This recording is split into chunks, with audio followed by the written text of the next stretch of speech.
El Señor esté con ustedes. Y con tu espíritu.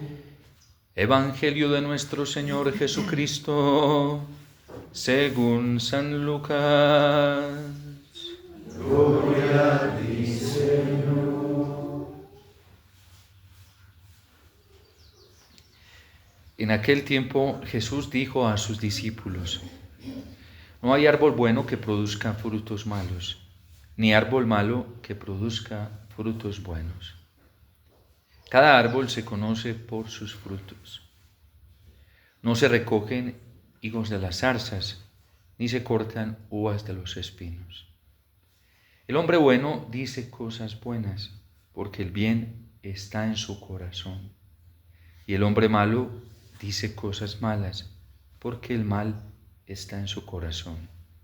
Pues la boca habla de lo que está lleno el corazón. ¿Por qué me dicen Señor, Señor, y no hacen lo que yo les digo? Les voy a decir a quién se parece el que viene a mí y no obedece mis palabras y no las pone en práctica. Se parece a un hombre que al construir su casa hizo una excavación profunda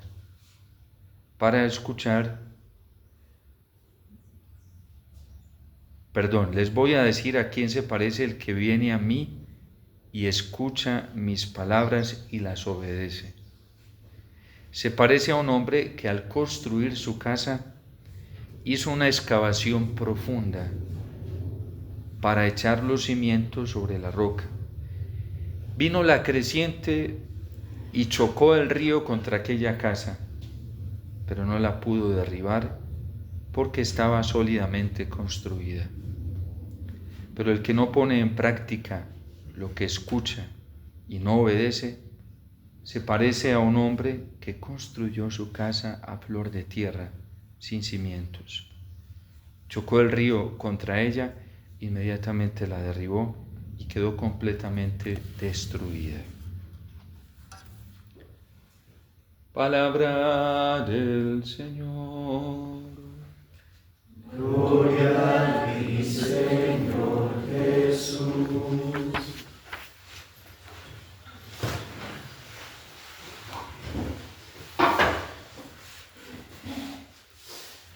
¿Quién hay como el Señor, que es nuestro Dios, que en las alturas tiene su morada y sin embargo es capaz de abajarse para mirar la tierra y el cielo? Esta pregunta con admiración del salmista brota de una experiencia salvífica muy grande que él siente en su corazón. Es que ya no lo ve con sus ojos físicos, lo experimenta en su corazón. Dios ya no es un Dios lejano, es un Dios cercano. Es el Dios que se abaja para mirar el cielo y la tierra, que se da cuenta de todo lo que está sucediendo. Es un Dios que sabe de qué estamos hechos y que conoce a profundidad las realidades más dolorosas de nuestra vida. Casi que el salmista, por su vida de oración, por su experiencia espiritual, ya vivía un adelanto de lo que sucedió en la encarnación.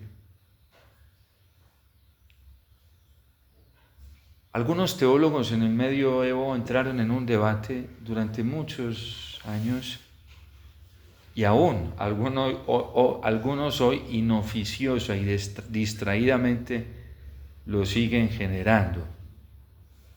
Si Dios padecía o no padecía. Algunos de manera distractoria, porque eso al fin de cuentas termina distrayendo más que creando unos fundamentos sólidos de la salvación. Si en la cruz padeció el Padre o no padeció, si fue Cristo el que padeció, en fin, todas esas cosas. ¿Por qué inoficiosamente? Porque hay una sola verdad. Dios padece.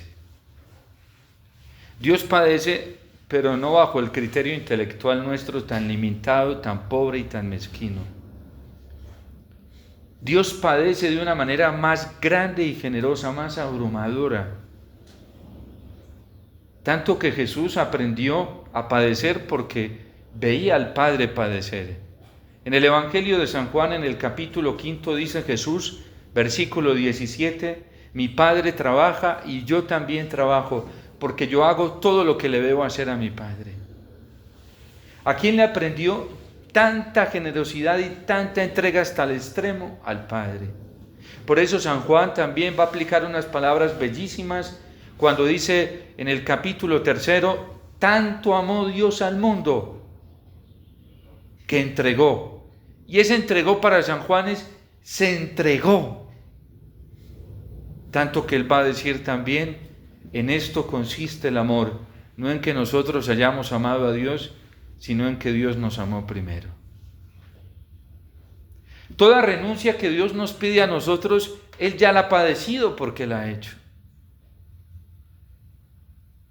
Dios no se confabuló con el mal que había en la voluntad de Satán, cuando quizás queriendo manipularlo, quiso que Dios se ajustara a su querer y no se ajustó a su querer. Pero Adán y Eva sí se ajustaron a su querer dejándose engañar. Y a pesar de ello, Dios para salvarnos viene y se encarna y nos demuestra que sí se puede vivir una vida humana sin caer en el pecado. ¿Cómo nos salvó? Haciéndose como nosotros, semejante a nosotros en todo menos en el pecado. ¿Y a qué disculpa nuestra decir es que soy demasiado débil? Dios también pudo decir, yo me hice débil. La carta a los Hebreos lo trae, por eso nos comprende y nos entiende. Es que a mí me tocan pruebas muy fuertes. ¿Y es que acaso Dios no puede decir que le han tocado pruebas muy fuertes? Es que a mí me tienta mucho el diablo. Y es que Dios no puede decir que también lo tentó en esa debilidad humana que asumió. Cuando los evangelistas no tienen reparo ni se escandalizan de mostrarnos a todo un Dios tentado por el diablo en el desierto.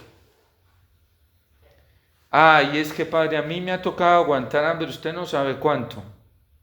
Y es que Dios no aguantó hambre, no pasó necesidades materiales, también las padeció. Ese es nuestro Dios. Y de este Dios se asombra el salmista. Y de este Dios se siente orgulloso San Pablo cuando le dice a Timoteo, está muy bien y eso es digno de certeza que todos digan esto, que Cristo Jesús vino a salvar a los pecadores y por favor me ponen a mí de primero. Porque estaba en el pecado, me arrancó del pecado y ahora me ha traído a una vida nueva para que yo me convierta en ejemplo y en testimonio. Para volver a caer, no. El apóstol San Pablo no volvió a su antigua condición. No volvió. Una vez Cristo lo sacó, para allá no se volvió. Tanto que en la carta a los Filipenses, con orgullo y alegría lo dice. Es la carta incluso de la alegría, de la exhortación a la alegría del apóstol San Pablo. Que ellos son judíos, yo también, de la tribu de Benjamín. Que ellos saben mucho de teología y han estudiado teología, yo más que ellos. Me eduqué a los pies de Gamaliel, en la mejor escuela rabínica. Que ellos son circuncidados, yo también, el 8º día, sin fallar, ni un día ni un segundo. Que ellos son observantes de la ley, yo también, en celo les gano, me convertí en perseguidor de los cristianos por ser celoso de la ley. Y sin embargo todo eso lo considero basura. En eso tan extraordinario que es conocer a Cristo mi Señor. Y por Él deseo perder todas las cosas con tal de alcanzar a Cristo como Él me alcanzó a mí. Cristo nos ha alcanzado a todos en penas, en aflicciones, en pruebas, nos sobrepasó. Y ninguno de nosotros, por muy generoso que sea, va a llegar ni siquiera a igualarlo. Solo hay una ahorita, por eso algunos dicen, teólogos dicen que es corredentora, y es la Virgen.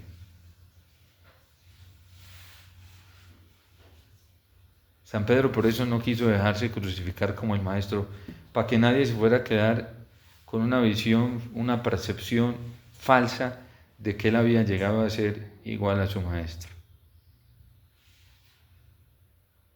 San Pablo en la carta a los Filipenses, ya a punto de morir, dice, no es que todavía haya alcanzado la perfección, aquí estoy dándole.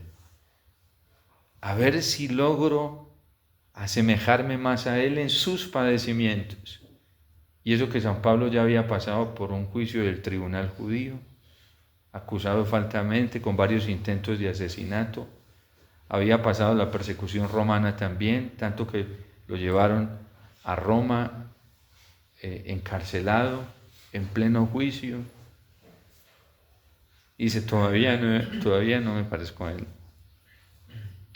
Todavía no soy semejante a él en sus padecimientos. ¿Saben qué le decía nuestra fundadora a la doctora personal que la cuidaba?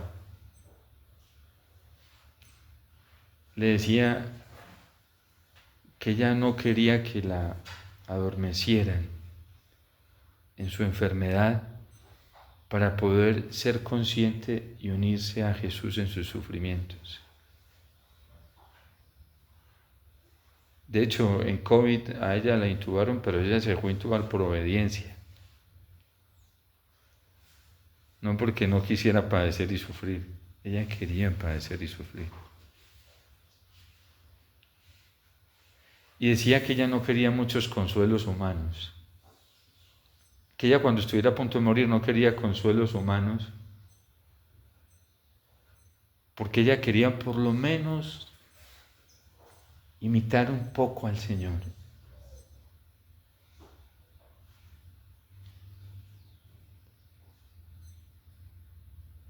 A veces nosotros allá en nuestra imaginación, cómo nos tienta el diablo, porque el diablo conoce como nuestro ego dominador, ¿sí?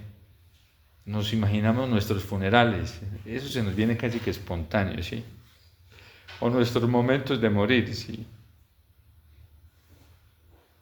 ¿Y cómo murió ella? Allá en una clínica, en un subterráneo.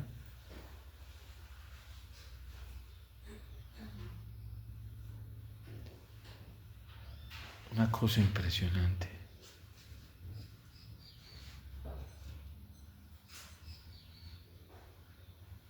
Porque es que cuando alguien se siente rescatado por el Señor, ama mucho.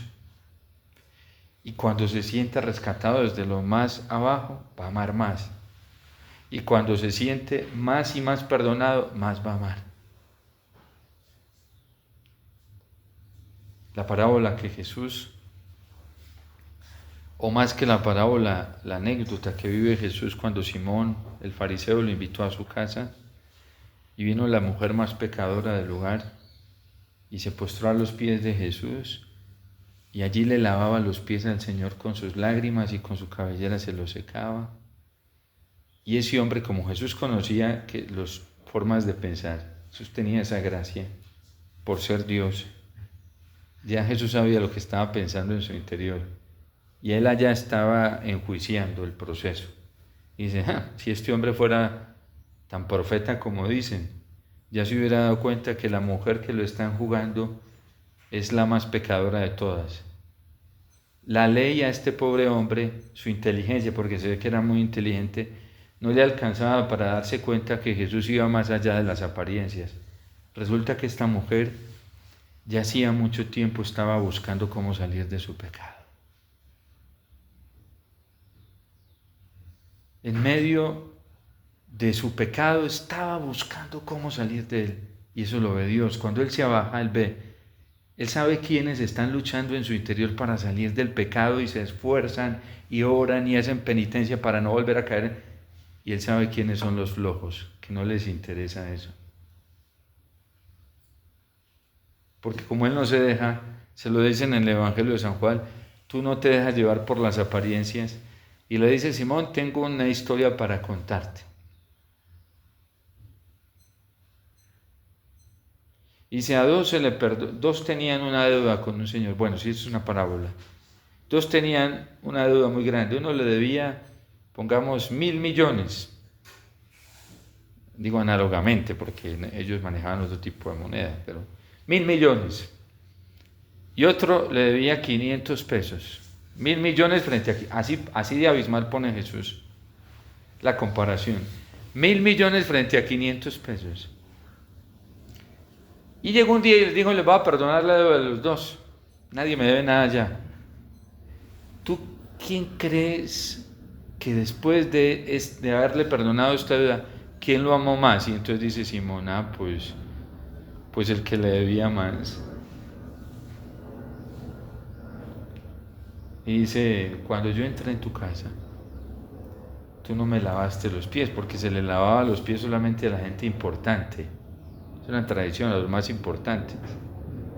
Es como si aquí, por ejemplo, llegara el Papa a nuestra comunidad y llegara un pordioserito, sí.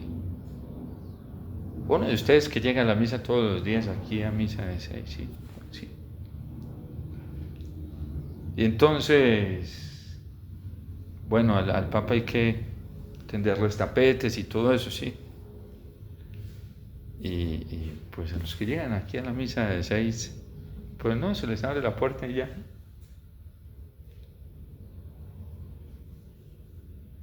Y entonces, cuando yo llegué a tu casa, le dice Jesús al fariseo, tú no me lavaste los pies ni me los secaste. Y esta mujer no para de lavarme sus pies con lo más precioso que brota de ella. Las lágrimas son la manifestación del sentimiento más íntimo de la persona. Tanto que hay gente que no le gusta que la vean llorando, sí. Porque es lo más íntimo. Es una expresión de aflicción, de alegría, de muchos sentimientos íntimos, ¿sí? Esta me está lavando los pies con lo más íntimo que tiene de su ser. Tú no me secaste los pies, y ella con sus cabellos. ¿Saben lo que significa el cabello? En la tradición oriental es sagrado para ellos. Por eso las mujeres orientales, tanto las musulmanes y las judías, andan con el cabello cubierto. No se lo cortan, no se lo tinturan, nada de esas cosas, ¿sí? Eso es en Occidente que... Pero bueno, ella, su cabellera, que es lo más sagrado de una mujer oriental, se lo seca. Y dice, tú no me diste un beso de bienvenida, a los importantes se les besaba. Ustedes ven por eso en la confirmación el obispo besa la mejilla de sus confirmandos. Bueno, aquí en Occidente casi no lo utilizan, yo no sé si por pena o por qué, pero les dan es una palmadita. Sí. Pero en Oriente es un beso, por la grandeza de lo que acaba de ocurrir con el sacramento de la confirmación. De hecho, una hija que yo tengo ya, ay, a mí me van a besar, le he dicho, te las van a besar por molestarlo. La grandeza, tú no me besaste cuando entré en tu casa, y ella no para de besarme los pies. ¿Sabes por qué? Porque a ella ya se siente salvada y perdonada. ¿Cuándo? Cuando escuchó la palabra de Dios.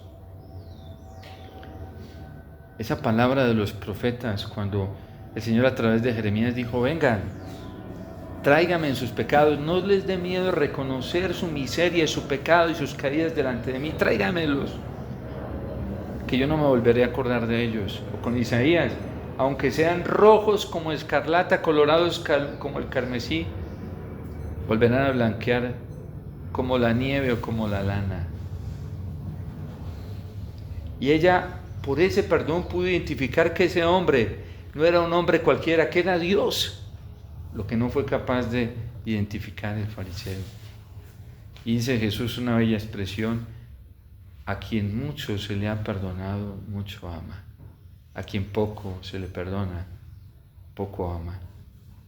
Quien no reconoce sus faltas del Señor nunca experimenta esta grandeza del amor. Y ese es el problema del fariseísmo en el corazón. Cuando uno viene a la oración como el mejor que todos, el más santo que todos, ese legalismo tan dañino, ¿sí? Pero es muy lindo cuando aprendemos a venir a la Eucaristía con esa conciencia de que somos pecadores necesitados del Señor, y por eso la Eucaristía despierta un hambre, una sed y un anhelo y una sed de llegar a la Eucaristía, porque sabemos a quién nos vamos a encontrar. Pero quien nunca se ha sentido perdonado, se le vuelve un peso la Eucaristía, un tormento. ¡Ay, tan larga! ¿Cuándo será que se va a terminar? Una vez un padre recién ordenado me decía, yo no sé qué tan consciente me lo decía, ¿sí? Pero me decía, ¿sabe qué, padre? Yo también estaba recién ordenadito y lo tomé como consejo, ¿sí? Padre, no hay Eucaristías largas, hay amores cortos, ¿sí?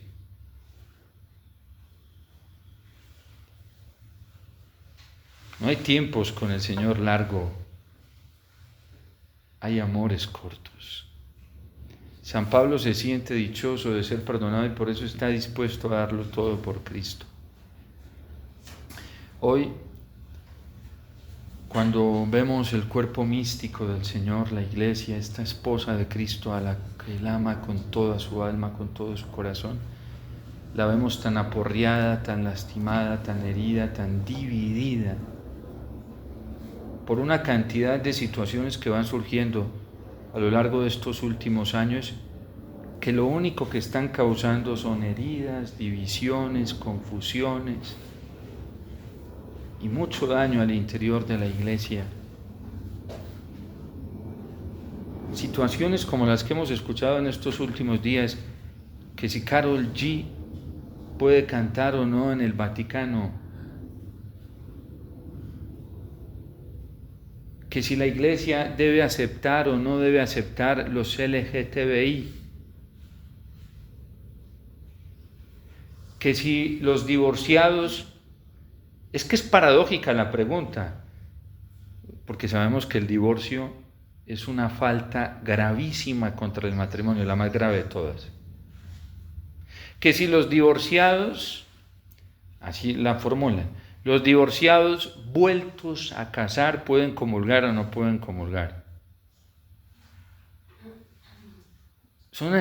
Hasta la pregunta es incoherente en su formulación. Pues ya ella misma trae una carga de incoherencia. Pero bueno, esas cosas que están generando tanta división, que si el sacerdocio se debe dar a las mujeres o no, o por lo menos el diaconado, que si la Iglesia debe bajarle un poco más a las exigencias de la moralidad sexual o no, que si el mal menor es un criterio para llegar a un bien o no. ¿Esto constituye la tribulación de la que se vale el diablo para entretener a los hijos de Dios, para distraerlos, para sofocarlos?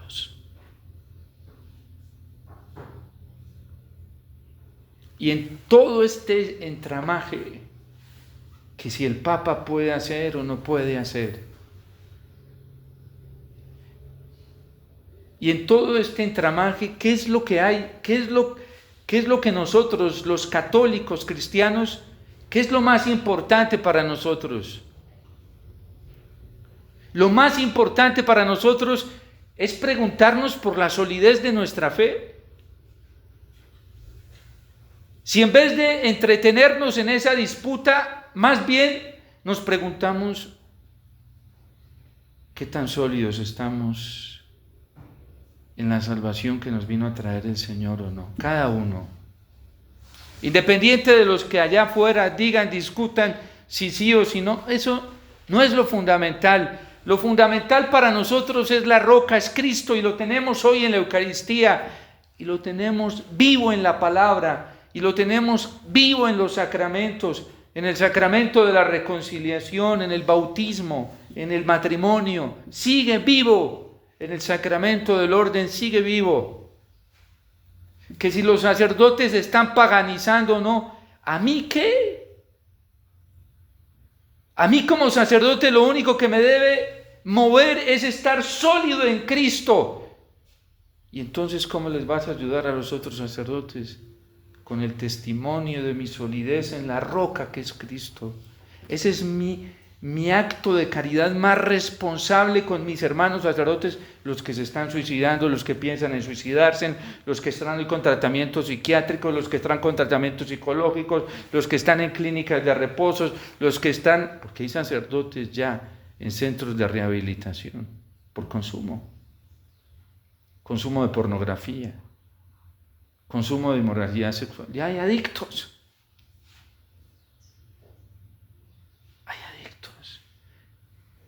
Hay adictos a las redes sociales. Porque eso es peor que la marihuana o que la cocaína, que todas estas cosas.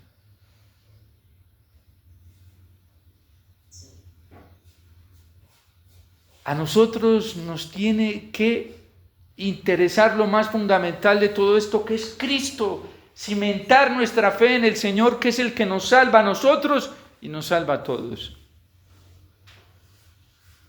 Esos pobres que se están hundiendo, que están en un abismo profundo de oscuridad, necesitan ver la luz. Y Dios Padre quiere volvernos a nosotros unas antorchas de luz para que ellos tengan a dónde mirar. ¿Cómo? Escuchándolo a Él y obedeciéndole en todo a Él. Seremos antorchas.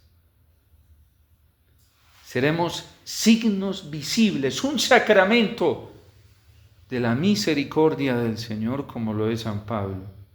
Porque todos conocieron a San Pablo como era de perverso y lo veían.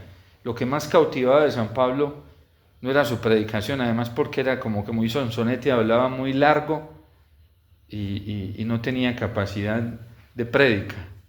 De hecho, los Hechos de los Apóstoles dice que toda la noche hablando y se le durmió un joven en el segundo piso y se cayó y se mató.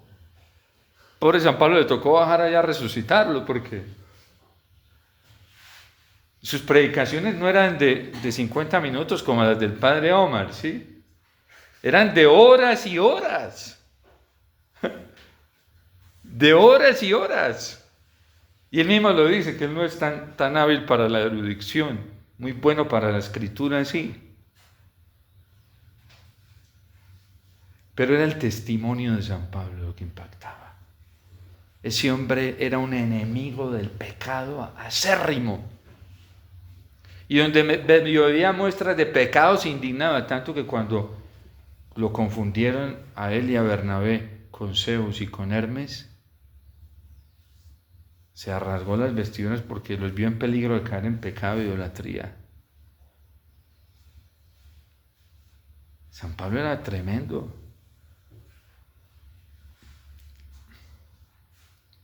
Entonces, eso impactaba, él se convirtió en una antorcha muy grande, en una luz de esperanza.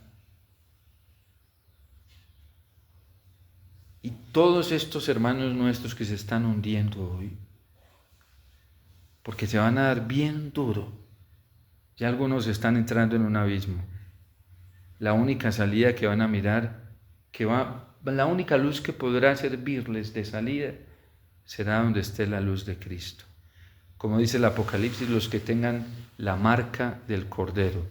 ¿Y quiénes son los que tienen la marca del Cordero? Es muy sencilla. Los que han cumplido los mandamientos y los que han lavado sus vestiduras con su sangre. Bautismo y Eucaristía. Ya. Por eso nosotros no nos podemos dejar apartar de la Eucaristía. Por eso no nos podemos dejar engañar por el diablo, que nos quiere distraer en la misma Eucaristía y nos quiere La gente hoy que busca de las celebraciones eucarísticas, celebraciones superficiales, eso es lo que busca la gente.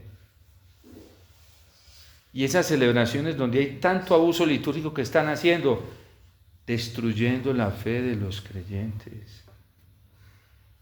¿Cómo es posible que lo más importante de todo el Concilio Vaticano II, la reflexión más importante, ¿saben dónde se detuvo? ¿Dónde se centró? En la Eucaristía. Y de ahí se desprende más. El Concilio dijo, la Eucaristía es la fuente de la vida cristiana y es el culmen de la vida cristiana. Y de ahí comenzaron a hablar de los medios de comunicación, de la liturgia, comenzaron a hablar de otras cosas. ¿Sí? Tanto que la Constitución dogmática, Sacrosantum, normativa dogmática, pero es dogmática, de la Sacrosantum Concilio fue la última constitución en aprobarse de las 4, porque eso fue una batalla campal allá. Monseñor Alfonso, que fue padre conciliar, decía, al concilio fuimos los obispos a discutir, y es verdad, el Papa Juan XXIII los convocó a todos. Fuimos todos los obispos a discutir, allá fueron a exponer cada uno sus razones, sus fundamentos, lo que pensaban, sentían. Dice Monseñor Alfonso Uribe, también llegó el diablo al concilio. Llegó el diablo. La iglesia es tremenda porque no le tiene miedo. Sí. Venga. Fue el diablo, dice Monseñor Alfonso, a confundir. Pero ¿saben qué fue lo más fabuloso de todo? Dice, y llegó el Espíritu Santo a concluir, a imponerse por encima de lo que pensaban los obispos y de lo que pensaba el diablo. Y él solito sacó la conclusión. Y vino el Espíritu Santo y nos dijo en el concilio, la Eucaristía es fuente y culmen de la vida cristiana. Cuando algunos fueron a decir allá que la Eucaristía no tenía por qué ser el centro de la vida cristiana. Ya Trento lo decía, es el centro y culmen de la vida. ¿Y saben qué dijo el concilio? No solamente es el centro. Una cosa es el centro y otra cosa es ser la fuente. No solamente es el centro, es la fuente de la vida cristiana. Sin Eucaristía nada se sostiene. Nada se sostiene. Nosotros cimentemos sobre roca y tendremos paz en el corazón. Las avalanchas ya nos las está mostrando el Señor. Están. Los ríos caudalosos ya están. Todo esto que estamos viendo, y no creamos que esto es tarea del Papa. Esto es tarea de cada uno de nosotros, cimentarnos en la roca. El Papa León ahí está haciendo su tarea cada 8 días, centrándonos en Cristo. Centrándonos en Cristo, poniéndonos a mirar a Cristo. Y nosotros hagamos nuestra tarea de obedecer, centrarnos solamente en el Señor. Y el que se centra en el Señor y lo tiene como fuente a Él, sobre todo en los sacramentos, en su palabra, en la Eucaristía, no tenga miedo. No debemos tener miedo, porque esto va a seguir creciendo. Nada raro que nos toque, quién sabe si a nosotros nos toque ver ya obispas, ¿sí? Y eso no nos tiene por qué asustar, ¿sí? Es que para el que sabe cuál es la verdad, no tiene por qué asustar eso. Para que ella tiene la certeza en el corazón, ay, si no aceptas esto, te vamos a excluir. No importa, pues ya tengo uno que no me excluye, me acogió Cristo. Benedicto XVI dijo algo impactante y lo sostuvo hasta el final. Él describió la imagen de la iglesia del siglo XXI. Dijo que no iba a ser la iglesia de los grandes edificios, para que ustedes más o menos vayan discerniendo. Que no iba a ser la iglesia de las grandes masas. Hoy muchas pastorales le apuntan a la masa. que no iba a ser la iglesia de las que filtreteaban con los de derecha y izquierda. Hoy incluso están sacerdotes, defensores de este gobierno, otros de los de derecha. No, esa no es. Ni para allá ni para acá, no es política. La iglesia no es política. No es un partido político. Ilumina la política, promueve una auténtica y justa vocación política, sí. Pero ella no es política. Ella no es una institución democrática. Por eso allá en el concilio no fue por la votación de los obispos, fue por la conclusión del Espíritu Santo. Fíjense que en la Constitución dogmática Lumen Gentium, el tema de la Virgen estuvo a punto de quedar por fuera. Junto a la Sacrosanctum Concilium, el último capítulo de la Lumen Gentium fue el último aprobado. ¿Saben por qué? Porque eso generó una polémica. Habían entre los obispos conciliares unos que decían, la Virgen no puede entrar en un documento tan importante como el concilio. No. Eso es un obstáculo para el ecumenismo, para el diálogo interreligioso, para el diálogo ecuménico. No, eso no puede. Bueno, vamos a someterlo, lo sometieron a votación y cada documento tenía que alcanzar la votación total. Sí, no era plena sino total, las 3/3 partes. Y mitad en las votaciones eran, la mitad decía no, la mitad decía sí. Se muere Juan XXIII, llega Pablo VI a sucederle en la conclusión del concilio, y el Papa San Pablo VI, allá entre los padres conciliares, se tira un discurso bellísimo basado en San Agustín sobre la Virgen como madre de la cabeza. Y dijo, y si ella es madre de la cabeza, es madre de todo el cuerpo. Si la aceptamos como madre de la cabeza, ¿cómo no la vamos a aceptar como madre de los demás miembros del cuerpo? Y todo el que quiera venir a la iglesia, cualquier cristiano que no esté en consonancia con la iglesia, debe saber claramente que ella es madre de todos. Y se fue a la votación y ganó el Espíritu Santo. La Virgen quedó en el último documento. Es una constitución dogmática. Quizás algunos dirán, ¿y eso qué? Eso significa que el concilio, de los temas más importantes, este fue uno fundamental. Y San Juan Bosco ya lo había visto en un sueño. Un pilar donde se sostenía la barca de la Virgen y el otro, la Eucaristía. Cuidémonos, hermanitos, porque el diablo nos está quitando, al que se duerma en la corriente se lo lleva. Está quitando la fe en la Eucaristía, la conciencia por la Eucaristía. Cuidémonos porque saben qué está haciendo el demonio y él lo sabe hacer de una manera muy astuta. Va desfigurando la piedad mariana. No es que la gente no diga que no cree en la Virgen. No, hay predicadores que hablan maravillas de la Virgen, pero no viven como la Virgen.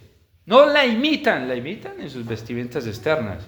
No en su corazón. San Luis María Griñón de Montfort dice, esos son falsos devotos, cuidado, que esos son réprobos. Él va en contra de eso y habla muy fuerte de los que les gusta utilizar medallas, insignias externas y no son obedientes al Señor. Viven inmoralmente. San Luis María Griñón de Montfort en el tratado les habla muy fuerte. Porque él dice que el verdadero devoto es el que jamás está a favor del mal, en ningún grado. Le hacen el tratado para que vean. Hay muchas deformaciones hoy por intereses particulares, intereses institucionales, intereses económicos, intereses de toda clase. Y ojalá ustedes se lleguen a leer un documento precioso de San Pablo VI que se llama El culto a la Virgen, Marianis Cultus. Porque hoy hay una desviación. Hay gente que hace la práctica de la consagración a la Virgen, dicen que según San Luis María Griñón de Montfort, y mentiras que según otros teólogos, sí. Deberían de quitarse todas esas vendas de sus ojos. Y les preguntan uno por el tratado. Ay, padre, yo sí lo leo. A ver, vamos a hablar un momentico del tratado. Y le comienzan a hablar a uno de lo que habla uno que explica el tratado, o sea, teólogos. No, tú no te has leído el tratado de la verdadera devoción. Eso no es del tratado, ¿sí? Eso es lo que dicen algunos acá. No, eso no es. El tratado de la verdadera devoción de San Luis María Grignón de Montfort. Padre, yo amo la Eucaristía. Vamos a hablar de la Eucaristía. Es que la Eucaristía es lindo para esto, por esto. Les escuchan, ¿y tú dónde sacaste todo eso? No, lo escuchó un padre que ama la Eucaristía. No, eso es de ese padre, eso no es de la tradición de la iglesia. Eso no es lo que dice el catecismo. ¿Tú dónde sacaste todo eso? No, eso es como confuso. No. Eso no coincide con lo que dice el catecismo, con lo que dice la tradición. Ay, pero es que este padre habla muy bonito. No puede hablar bonito, pero si no habla lo que dice la tradición y el magisterio, no es y punto. Ay, pero es que era obispo. Eso no importa. Puede ser obispo lo que dice. Ay, pero es que estudió en Roma. Se puede haber estudiado en Roma donde quiera. Pero el fundamento nuestro es uno, es el Señor. Pero es que tiene doctorados en... Ay, puede tener todos los doctorados que quiera, pero no. Además, el mejor libro de la Eucaristía es la misma celebración eucarística.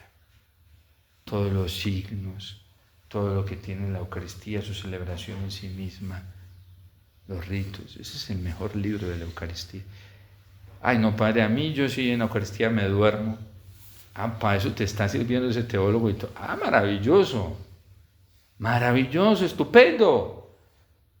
Te está sirviendo mucho para pagarte el espíritu.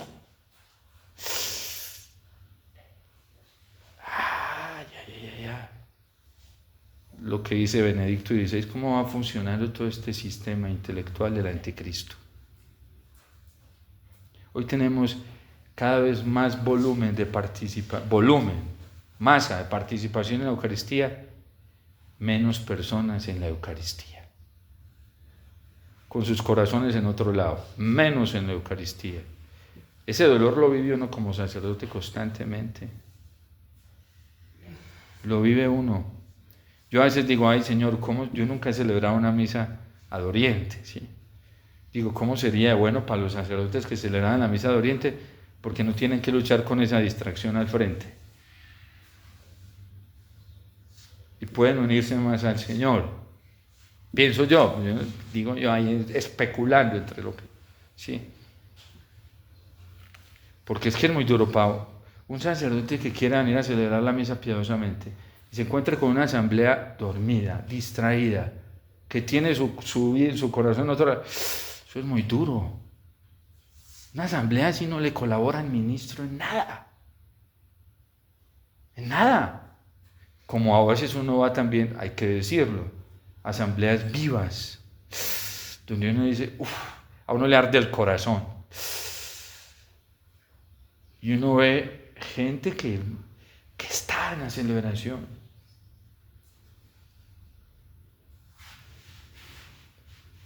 Entonces, bueno, pidámosle al Señor en este sábado que el Señor nos regala también de trasfondo dedicado a la Virgen. Hoy celebramos la memoria obligatoria de San Juan Crisóstomo, un hombre que sufrió mucho por defender las verdades del depósito de la fe.